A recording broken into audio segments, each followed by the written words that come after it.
isn't an animal lover? We're all animal lovers, whether your preference is dogs, cats, or reptiles. We all have a soft spot for our pets. Today, I want to focus on the dog people in the room and something that goes like unnoticed with most of us. So there are millions of dog owners out there that are willing to pay so much money for purebred or designer dogs, and the means that breeders do to get these dogs is something that's actually not that great, and it's called selective breeding.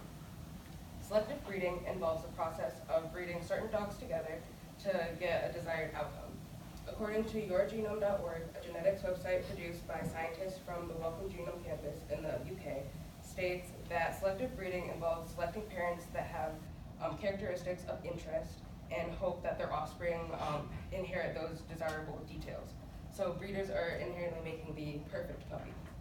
So today I'll be discussing what selective breeding is, what harm it does, and the solutions to this problem.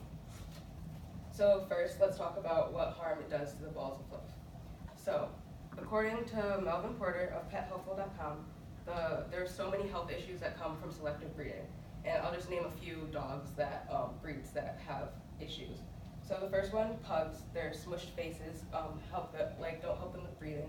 They have breathing issues, and they're also predisposed to pug encephalitis, which is a fatal brain disease. Poodles are predisposed to an autoimmune disease called Addison's disease that affects the adrenal glands. Large breeds like Great Danes and Rottweilers are predisposed to cancers like bone cancer and brain cancer. And Dachshunds, which are my favorite because I have one, they have knee issues and back issues because of their long bodies and short legs. So these predisposals to health issues are all because of human intervention and creating desirable characteristics. Melvin Porter, the retired pharmaceutical chemist of PetHelpful.com, says that the more wolf-like a dog is, the less health issues that it has, like toy dogs and pug dogs. So what this really means is that humans will keep breeding characteristics that we find attractive in dogs, but that just deteriorates the health more and more every time. A second issue with selective breeding is the effect that it has on shelter dogs. So according to the FAQ of Humane Society of Central Texas, 3.9 million dogs enter shelters every year, and out of those 3.9 million, 1.2 million are euthanized. So that's around 31% are euthanized, 35% are adopted. So selective breeders are actually just increasing the euthanasia rate because people are buying dogs instead of adopting, and there are already so many dogs out here for people to get. So lastly, let's talk about how we can fix this. I believe that mass action is the best way to fix something like this. Petitioning and contacting local lawmakers to get this to be banned in Michigan first would be a good first step. And I believe the punishment should be around $10,000, like a fine for a breeder. Because breeders can also self-regulate, because they're doing this right now with a new pug called the Retro Mutt, which breeds out the pug's splished face, and so it helps them breathe better.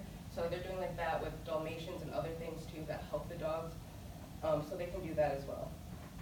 A study done by Sally T. Hilsman shows that fines are actually more effective than jail times in West Europe. So I think fining is good because purebred puppies can go for thousands and thousands of dollars. So fining breeders for $10,000, which is way above what they can sell for, puts them at a huge disadvantage. But I do think self-regulation is the best option for breeders to get rid of selective breeding. So today I talked about selective breeding, what it is, and the problems with it, and how it can help fix it.